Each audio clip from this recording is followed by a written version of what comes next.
우리가 계속해서 디모데 전서를 보고 있는데요. 바울은 디모데가 왜 에베소에 남겨져 있었던 것인지, 그가 에베소에 남겨진 그 목적이 무엇인지를 상기시켜 주었던 것을 우리가 지난 시간에 살펴보았습니다. 그 목적은 디모데가 에베소 교회를 목회하도록 하기 위함이었습니다. 디모데는 젊은 목회자였습니다. 그래서 디모데가 특별히 신경 써야 할 목회는 무엇이냐면, 어떤 사람들을 명하여 다른 교훈을 가르치지 말고 신화와 끝없는 족보에 몰두하지 말게 하는 것이었습니다. 이런 것들은 복음과는 관계없는 것들이었기 때문입니다. 그래서 디모데는요, 이 복음의 원리를 거스르는 어떤 사람들을 금지시켜야 했고요, 또 복음에 관심을 두지 못하도록 하는 것들을 말하는 어떤 이들을 막아야 했었습니다. 이것이 이제 디모데가 에베소 교회에서 해야 할 그런 목회 중에 중요한 몇 가지 중에 하나였던 것이죠. 바울은 이 복음에 대해서 이야기하면서 복되신 하나님의 영광의 복음이라는 말을 합니다. 이것이 무엇이었습니까? 죄인됨을 인식하는 겁니다. 죄인된 내가 하나님의 기준에 도달할 수 없다는 것을 인정하는 것입니다. 이대로 가다가는 영원한 멸망에 이를 수밖에 없다는 것을 아는 거예요. 그렇게 되면요, 우리는 우리 내면 안에서 애통해할 수밖에 없고요, 슬퍼할 수밖에 없습니다. 내가 죄인된 사실 그 때문에, 또 그로 인해서 하나님의 저주와 심판이 마땅하다는 것 때문에 슬픔이 우리에게 있을 수밖에 없는 것이죠. 죄에 대한 인식과 통찰이 생겨나기 시작한다는 거예요. 그런데 이전에 내가 가지고 있던 기준과는 전혀 다른 새로운 죄에 대한 인식과 새로운 죄에 대한 통찰이 우리 안에 생겨나는 겁니다. 그리고 그 죄에 대한 통찰이요, 점점 더 깊어집니다. 그리고 난 뒤에 우리는 십자가에 달려 무죄한 죽음을 당하셨다가 부활하신 예수 그리스도만이 유일한 구원의 길이라는 것을 믿게 됩니다. 예수님이 나의 구원자이심을 믿는다는 거예요. 또 구원의 유일한 길 되신 예수님이 나의 주 되신 분이시다라는 것도 받아들이게 됩니다. 이것이 복되신 하나님의 영광의 복음이요, 그 복음에 반응하는 것입니다. 결국 디모데는 이 복음 사역 때문에 에베소에 남겨졌는데요, 세상에서 가장 소중한, 가장 가치 있는 이 복음 사역, 죽은 영혼을 살려내는 사역, 그리고 살아난 영혼들이 복음의 원리를 따라 살아가도록 돕는 사역, 이것이 세상에서 가장 가치 있는 이 일을 위해서 그가 에베소에 남겨졌다는 것입니다. 여러분, 그래서요, 우리도 마찬가지입니다. 우리가, 여러분들이 교회에서 감당하는 섬김들이 분명히 있고요, 또 교회에서 맡겨진 봉사가 있고요, 또 교회에 의해서 주어진 사역들이 있어요. 이것 모든 것들이 우리 주님 예수 그리스도의 복음 사역과 연결되도록 해야 됩니다. 만약에 지금 내가 하고 있는 섬김, 지금 내가 하고 있는 봉사, 지금 내가 하고 있는 사역이 예수 그리스도의 복음과 연결되는 것인지 잘 모르겠다고 한다면요, 그거 내려놓으시는 게 맞아요. 그거 잠시 접어두는 게 맞습니다. 그런 섬김요, 예수님의 십자가의 복음을 전하는 사역과 연결되지 않는 그런 섬김, 그런 봉사, 그런 희생, 그런 수고, 그런 사역은요, 오히려 여러분들에게 해를 끼치기 때문입니다. 왜요? 그런 것들을 통해서 내 의를 드러내고자 하기 때문입니다. 교회에서 우리가 하는 모든 그런 희생, 수고, 섬김, 사역은요, 나의 의를 드러내는 것이 아니라 나를 위해 대신 죽으시고 부활하신 예수 그리스도, 그분의 의로움과 그분의 선하심이 드러나야 하기 때문입니다. 바울은요, 편지 아주 초장부터 디모데에게 맡겨진 그 에베소 교회 목회 사역이 복음을 위한 소중하고 가치 있는 사역임을 말했습니다. 그리고 나서 이제 바울이요, 자기 이야기를 하기 시작해요. 자기 자신의 간증을 이제 디모데에게 살짝 알려줍니다. 이것이 오늘 본문의 내용인데요, 오늘 본문 중에서도 특별히 12절부터 17절까지의 내용입니다. 그리고 바울이 자기의 그 간증을 쭉 나가다가 갑자기 바울이 감정이 막 북받쳐 올라옵니다. 바울의 그 내면 안에 감사와 하나님에 대한 그 경외함으로 가득 차게 됩니다. 바울의 심장이 막 뛰기 시작했다는 겁니다. 갑자기 주체할 수 없을 정도로 바울의 심장이 막 뜨거워지고 뛰기 시작했다는 거예요. 17절을 제가 읽어드립니다. 영원하신 왕, 곧 썩지 아니하고 보이지 아니하고 홀로 하나이신 하나님께 존귀와 영광이 영원 무궁하도록 있을지어다. 아멘 하고 바울이 갑자기 하나님의 영광을 찬양합니다. 이게 왜 그렇습니까? 자기의 어떤 신앙의 고백과 간증을 하다가 바울이 하나님의 그 영광과 하나님의 위엄을 마주하고 있다는 것을 인식하게 된 거예요. 갑자기 영원하신 왕, 바울은 영원하신 왕이신 하나님을 찬양하기 시작합니다. 썩지 아니하는 하나님, 바울은요 그 존재와 그 성품이 변하지 않고 사라지지 않는 그 하나님을 찬양하기 시작합니다. 보이지 아니하는 하나님, 바울은요 세상을 창조하셔서 피조물을 초월하여 존재하시기 때문에 우리의 물리적인 시각으로는 볼 수 없지만 영적인 눈이 열리면 보이기 시작하는 그 하나님을 찬양하기 시작합니다. 홀로 하나이신 하나님, 바울은 유일하신 하나님의 그 존귀와 위엄을 마주한 채 그 하나님을 막 경배하기 시작하는 거예요. 하나님의 그 존귀하심과 하나님의 그 영광에 대한 인식이 확 밀려오게 된 거예요. 그랬더니 주체할 수 없는 감격이 막 흘러나오고 그 감격과 그 감사와 그 은혜와 그 경외하는 그 마음을 말로 글로 표현하게 되는 것입니다. 여러분, 굉장히 중요한 것입니다. 우리도요 이런 바울의 경험을요 우리의 예배 가운데서 매번 경험해야 합니다.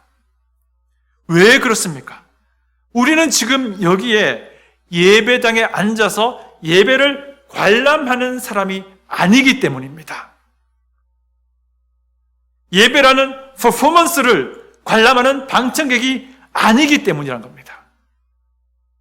우리는 지금 여기에 앉아서 하나님의 그 영광과 위엄과 임재를 지금 마주하고 있는 것입니다. 왜 그렇습니까? 지금 우리가 앉아있는 이 본당 건물이 특별히 거룩한 곳이기 때문에 그렇습니까? 그렇지 않습니다. 왜 그렇습니까? 지금 여기에 앉아있는 우리가 예수 그리스도를 구주로 믿는 믿음 안에서 거룩해진 사람들이기 때문에 그런 것입니다. 여러분들이 그리스도를 구주로 믿는 믿음의 사람이라면 지금 여기 앉아있는 여러분들 각자 안에 성령님이 임재하고 있기 때문입니다. 그래서 성령님이 임재하고 있는 하나님의 거룩한 사람들이 모인 이곳에 성령님이 함께하는 것이고 하나님의 임재와 하나님의 영광이 함께 있다라는 것입니다.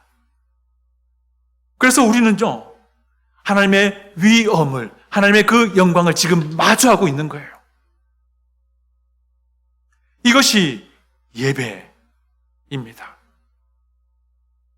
바울이요 이 편지를 쓰면서 자기 간증을 하고 자기 신앙 고백을 짧게 하면서 갑자기 하나님의 그 영광스러운 임재와 위엄을 마주하고 있다는 것을 인식하게 된 거예요. 이처럼 우리도요 매주 예배 때마다 바울의 이 아름다운 거룩한 경험이 우리의 것이 되어야 할 줄 믿습니다. 오늘 지금 이 시간이 그런 시간이 되어야 합니다. 여러분, 예배를 관람하는 사람이 아니라 예배를 하나님의 그 위엄을 마주하여 엎드리는 예배를 드리는 사람이 되어야 합니다. 또 우리는요 이 주일 온 가족 예배뿐만 아니라 우리의 각자의 삶 자체도 우리가 드려야 할 예배임을 압니다. 우리의 일상생활에서도요 문득 하나님의 그 영광스러운 임재와 위엄을 마주해야 합니다. 아니 마주하고 있음을, 지금도 마주하고 있음을 인식해야 한다는 겁니다. 그렇게 될 때 우리의 심장 막 뛰게 될 겁니다. 우리 마음이 막 뜨거워질 거예요. 며칠 전에 제가 교회에 대한 책을 읽고 있었습니다. 그런데 갑자기 제 입에서 이런 막 감탄사가 튀어나옵니다. 우와, 그렇습니다 하나님, 맞습니다 하나님. 막 주먹이 막 쥐어집니다. 심장이 막 뛰기 시작해요. 두근두근거립니다. 막 뜨거워집니다. 성령 하나님이 지금 제 마음을 휘젓고 계신다는 생각을 하면서요 하나님의 그 위엄을 인식하기 시작한 거예요. 그 책이 어떤 책이었냐면요 예수님의 몸된 교회가 얼마나 중요한지를 성경 전체를 통해서 막 설명하고 있는 책이었어요. 이 교회가 이렇게 귀중한데 이 귀중한 교회를 목양하고 있는 저를 보니까 너무 마음이 부끄러운 거예요. 그러면서 한편 이렇게 귀한 교회를 아주 가볍게 여기는 이 세태에 대해서 막 짜증이 나고 화도 밀려오는 거예요. 제가 지금 쿵쾅쿵 거리는 거예요. 제가 옆에 있는 아내에게, 여보, 내가 이 하나님의 영광에 대한 인식 때문에 이런 건지 내가 지금 커피를 마시고 있어서 그런지 모르겠다 그랬어요. 그때 제 아내가, 당신 커피 마시고 있어서 그래 라고 말해요. 근데 가만히 생각해보니까 이게 디캐프를 그날따라 먹고 있었어요. 이게 아닌 거예요. 커피 때문에 그런 게 아닌 거예요.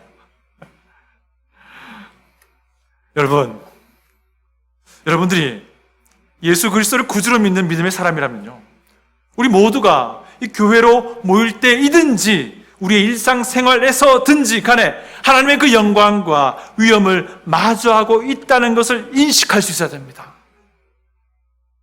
지금이 그런 시간이 되어야 합니다.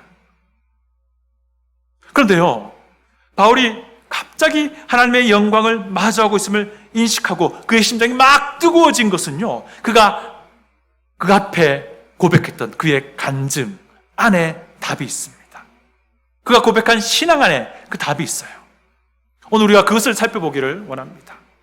우리에게도 바울의 신앙과 바울의 그 간증과 동일한 신앙과 동일한 간증이 있다면요, 예배를 관람하는 사람이 아니라 예배를 올려드리는 사람이 될 것임을 저는 확신합니다. 우리의 삶의 자리에서 자주자주 하나님의 그 위엄과 하나님의 그 존귀하심을 마주하여 경외하는 마음이 생겨나는 그런 경험들을 우리가 하게 될 겁니다. 우리가 살펴볼 바울의 첫 번째 간증은요, 나는 죄인 중에 괴수입니다 라는 간증입니다. 우리 다 같이 15절을 읽어보겠습니다. 15절입니다. 밉보다 모든 사람이 받을 만한 이 말이여, 그리스도 예수께서 죄인을 구원하시려고 세상에 임하셨다 하였도다. 죄인 중에 내가 괴수니라. 아멘. 바울은요, 자기를 죄인 중에 괴수라고 말합니다. 여기에서 괴수라고 번역한 그리스도는요, 가장 앞선 1등 이런 의미를 가지고 있습니다. 만약에 죄인들을 줄을 쫙 세운다면 내가 맨 앞에 서야 할 죄인이라는 거예요. 대장 죄인이라는 뜻이에요. 가장 악독한 죄인이라는 뜻입니다. 가장 더러운 죄인이라는 뜻이에요. 가장 사악한 죄인이라는 뜻이에요. 그런데 바울의 이 고백 앞에 무슨 말이 있습니까? 그리스도 예수께서 죄인을 구원하시려고 세상에 임하셨다라는 복음의 메시지가 제시되고 있습니다. 예수님이 죄인을 구원하기 위해, 이런 죄인을 구원하기 위해 이 땅에 오셨다는 겁니다. 그래서 자기가 대장 죄인이었다고 말하는 겁니다. 이런 대장 죄인이었던 나를 하나님이 구원하셨다라는 그런 바울의 고백이, 신앙이 담겨 있는 거예요. 네, 실제로 바울은요, 정말 대장 죄인이라 불릴 만한 사람이었습니다. 그가 예수님을 만나기 전에 그는요, 진짜로 좀 악한 사람이었습니다. 그것을 13절에서 스스로 고백합니다. 내가 전에는 비방자, 박해자, 폭행자였다고 고백하기도 합니다. 바울은요, 예수 그리스도를 믿는 이들을 붙잡아서 처형하는 일에 앞장선 사람이었어요. 그래서 더더욱 바울은 내가 대장 죄인입니다 라고 할 수 있습니다.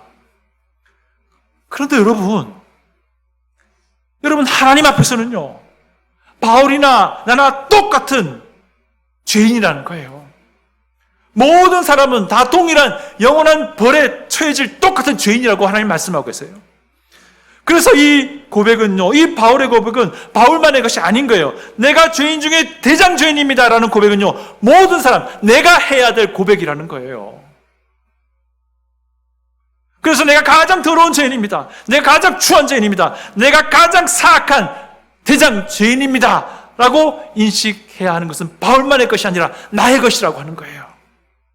여러분, 성령 하나님께서요, 여러분의 마음을 열어서 여러분이 죄인됨을 보여주실 때는요, 누구든지 이렇게 고백하게 됩니다. 내가 죄인 중에 대장 죄인입니다. 죄인 중에 괴수입니다 라고 고백하게 되는 겁니다. 이것이 성령님의 역사인 거예요. 이렇게 죄인임을 인정하면요, 누구보다 더 슬퍼하게 됩니다. 누구보다 더 애통하게 됩니다. 이것이 자기 자신이 죄인됨을 아는 사람들의 솔직한 심정이요, 내면인 거예요. 그리고 거기서 더 나아가죠. 죄인임을 인정한 사람은요, 유일한 구원의 길 대신 예수 그리스도를 어쨌든 붙들려고 하게 됩니다. 그리스도의 십자가의 죽음이 내가 죽어야 할 죽음일심을 알게 되고 인정하게 됩니다. 그리스도의 피 흘림이 내 죄를 깨끗하게 하기 위한 피 흘림이었다는 것을 인정하게 되는 거예요. 십자가에 달려 죽으셨다가 부활하신 예수 그리스도가 이 천지의 창조주 되심을 또한 인정하게 됩니다. 그리고 예수님이 내 삶의 주 되심을 인정하게 되는 거예요. 이것이 구원입니다. 이것이 구원이에요.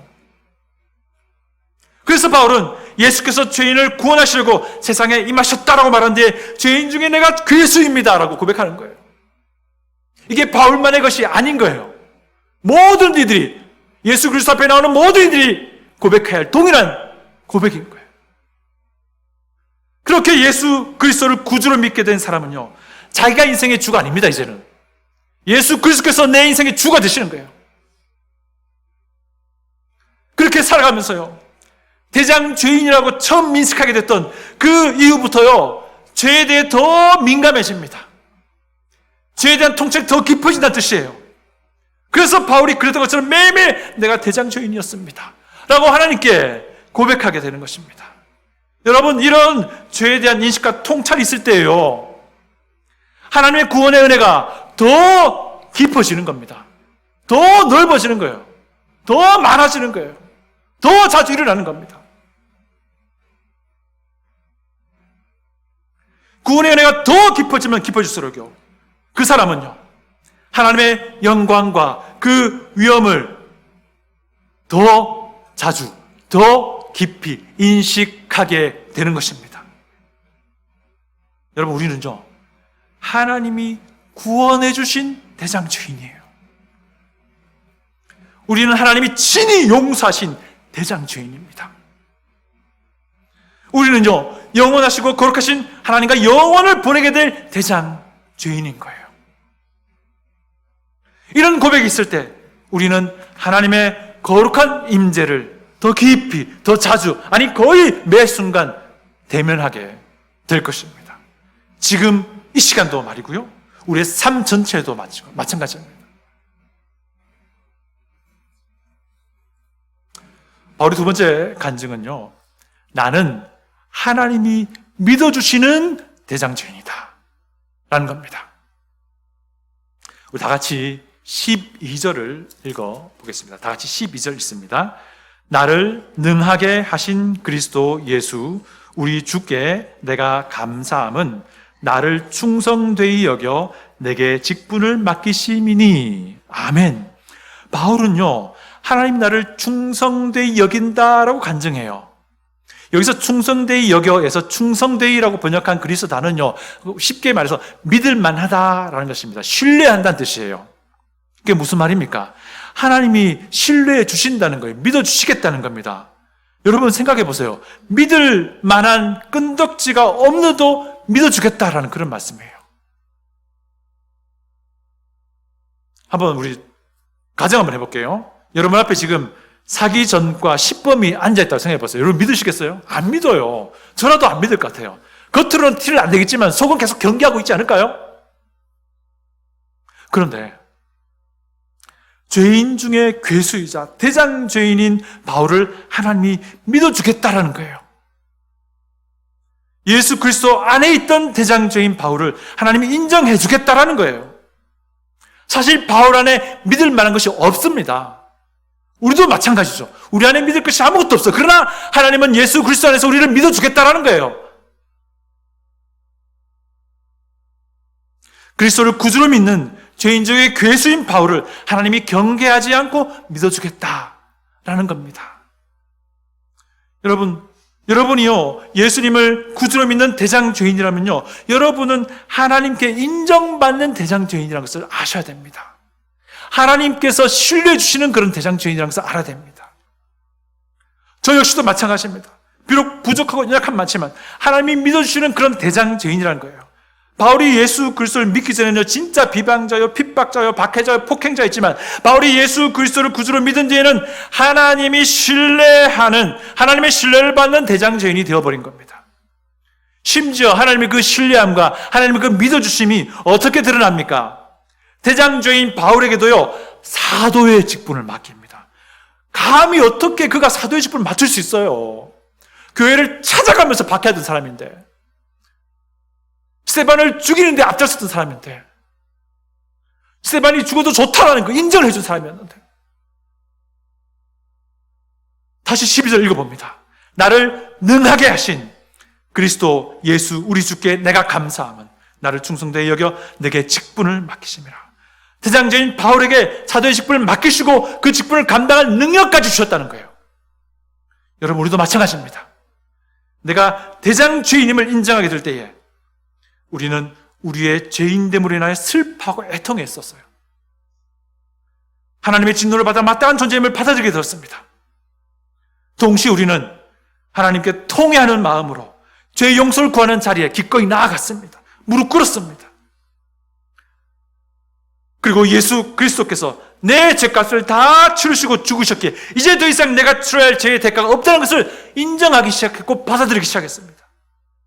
예수 그리스도의 그 무제한 피 흘리심이 내 죄가 용서함의 근거가 되었음을 그냥 이제 인정하고 받아들이기로 했습니다. 이제 우리는 예수 그리스도께서 내 주님이 되셔서 그분께 내 인생을 다 기쁨으로 기꺼이 맡겨드린 사람이 되었습니다. 그렇게 살아가다 보니까 죄에 대한 인식이 자꾸 더 민감해지는 거예요. 죄에 대한 통찰이 더 깊어지는 겁니다. 그리고 지금은요, 어떻습니까? 예수님의 몸이라고 불리는 이 교회의 한 지체가 되게 해주셨어요. 그리고 주님의 몸된 이 교회에 여러 가지 모양으로 봉사하게 하셨고 섬기게 하시고 또 사역한 인물을 주셨습니다. 심지어 그것을 할 수 있는 능력까지 하나님이 부여해 주셨습니다. 이 얼마나 감사한 일입니까? 이 얼마나 영광스러운 일입니까? 대장 죄인인데 말입니다. 천지의 주제이신 하나님이 대장 죄인인 나를 이렇게까지 신뢰하고 믿어주신다니 얼마나 영광스럽고 감사하고 복된 일입니까? 내 안에 믿을 만한 것 아무것도 없다는 것 누구보다도 내가 더 잘 아는데 말입니다.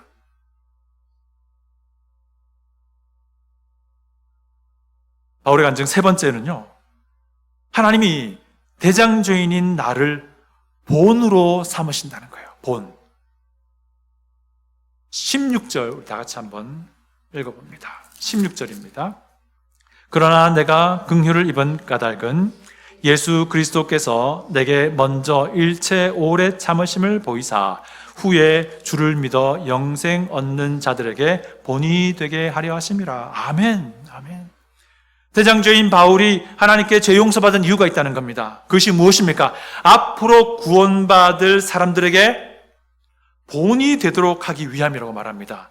주를 믿어 영생 얻는 자들에게 본이 되게 하려 하십니다. 이게 무슨 말입니까? 바울도 하나님께 죄 용서 받았다면 그 누구도 그 어떤 죄인이라도 그가 하나님께 회개하면 나온다면 하나님이 그를 구원하신다는 그 본을 얘기하는 거예요. 예수님 믿기 전에 바울의 행적 보면요, 그가 예수님을 믿으리라고 상상할 만한 사람은 아무도 없었다는 것을 우리가 능히 짐작할 수 있습니다. 그래서 그런지요, 바울이 예수님을 구주로 믿고요, 그 뒤에 예루살렘 교회를 방문해요. 그런데 예루살렘 교회에 있는 많은 사람들이, 거의 대부분 사람들이 바울을 경계합니다. 아니, 저 사람이 어떻게 저럴 수가 있어? 아니야, 못 믿겠어 라고 했던 거예요. 그 정도로 정말 사악한 사람이었다는 거예요, 바울이요. 여러분, 우리가 복음을 전하다 보면요, 이런 사람 저런 사람 만납니다. 어떤 사람은요, 복음을 아주 완강하게 거부합니다. 또 어떤 사람은요, 이것도 저것도 아닌 사람도 있어요. 이래도 흥, 저래도 흥. 둘 다 어려워요. 둘 다 정말 어려운 경우입니다. 그런데 생각해 보세요. 여러분들이 예수님을 구주로 믿기 전에, 여러분들이 예수님을 만나기 전에는 여러분도 이 둘 중에 한 사람들이었어요. 그래서요, 여러분들이, 우리가 구원받은 그 자체가요, 여러분과 같은 그런 처지에 있는 이들에게는 맞춤형 복음 메시지가 된다는 거예요. 그래서 여러분들이요, 여러분들의 구원에 대한 간증을 자주 나누시길 바랍니다. 특히 목장 모임 때 구원에 대한 간증을 나누시기 바랍니다. 그렇게 될 때요, 그 간증은요, 아직 예수를 믿지 않는 사람들에게 좋은 본이 될 수 있는 거예요. 그리고 그 간증이 좋은 본이 되어서 그들도 예수님을 구주로 믿게 된다면요, 그래서 우리와 영원한 생명을 함께할 지체가 된다면 얼마나 기쁜 일입니까? 교회로서는 경사 중에 경사가 난 거예요. 생수교회 여러 지체들이 서로 협력해서 한 죄인이 그리스도를 믿게 되는 것, 이것이 우리 교회가 추구해야 할 것입니다. 이런 일이 벌어지면요, 그리스도인이라면 심장이 벌떡벌떡 뛰는 겁니다. 생수교회가 그런 교회가 되어야 되는 겁니다. 예수님의 십자가 이야기만 나오면요, 그저 감격스럽고 기쁨의 눈물이 흘러나오는 교회가 되어야 하는 거예요. 지체의 구원 간증을 들으면요, 함께 기뻐하고 함께 울고 함께 즐거워하는 교회가 될 수 있어야 되는 거예요. 구원받아야 할 사람들을 놓고 우리 같이 기도하자면요, 함께 눈물을 흘리며 내일인 것처럼 기도하는 교회가 되어야 하는 것입니다. 이러니 대장죄인 바울의 마음에 감동의 눈물이 막 쏟아지는 거예요. 그래서 대장죄인 바울이 하나님의 영광과 위엄을 마주하고 있다는 것을 인식하고 고백하기 시작하는 것입니다. 우리 다 같이 이것이 내 고백이다 생각해보고 17절 한번 읽어보지 않겠습니까? 다 같이 17절 읽어봅니다. 영원하신 왕 곧 썩지 아니하고 보이지 아니하고 홀로 하나이신 하나님께 존귀와 영광이 영원 무궁하도록 있을지어다. 아멘. 이렇게 디모데를 격려하던 바울이요, 디모데에게 실제적으로 네가 해야 될 일이 무엇인지 알려줍니다. 그것이 20절이에요. 20절 제가 읽어드립니다. 그 가운데 후메네오와 알렉산더가 있으니 내가 사탄에게 내준 것은 그들로 훈계를 받아 신성을 모독하지 못하게 하려 함이라. 바울이 일전에 이 편지 서신 초장에 이런 얘기했죠. 어떤 사람들이라고 얘기했죠. 어떤 사람들이라고 말하던 그 사람들이 바로 후메네오와 알렉산더였어요. 사탄에게 내어주었다라는 말은요, 출교한다는 의미예요. 출교. 복음의 정신을 거부하고 복음을 무관심하게 만드는 어떤 사람들, 후메네오와 알렉산더를 출교시켜야 돼. 이게 네 일이야 라고 지금 말하고 있는 거예요. 후메네오와 알렉산더가 있으니 내가 사탄에게 내준 것은, 이 말은 무슨 말인 거니? 내가 만약에 지금 에베소에서 목회하고 있다면 나는 그들을 이미 출교하도록 했을 거야 라는 그런 의미예요. 굉장히 무섭고 두려운, 떨리는 일이에요.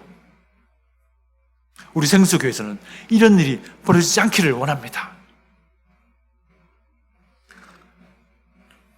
오늘 설교를 제가 마무리하기 원합니다. 여러분, 우리는요, 하나님의 영광과 거룩과 임재와 그 위엄을 매 순간마다 마주하는 그리스도인이 되어야 합니다. 그러기 위해서 우리는 매 순간마다 대장죄인인 나를 하나님이 구원하셨다라는 생각을 계속하고 있어야 됩니다. 우리는 매 순간마다 대장죄인인 나를 하나님이 믿어주신다 라는 인식을 갖고 있어야 됩니다. 우리는 매 순간마다 대장죄인인 나를 하나님께서 구원의 본으로 삼으신다 라는 그 인식을 가지고 있어야 됩니다. 그렇게 될 때 우리는 매주 예배마다 관람하는 삶이 아니라 예배를 하나님께 올려드리는 사람이 되는 것입니다. 매 순간마다 하나님의 거룩하신 영광과 위엄을 마주하고 있다는 것을 인식하게 되는 겁니다. 그래서 매 순간마다 하나님 앞에 서 있는 사람으로서 감격해하게 될 것이고요, 진심으로 기뻐하게 될 것이고요, 온 마음으로 하나님께 감사하는 사람이 되게 된다는 것입니다. 다 같이 기도하겠습니다.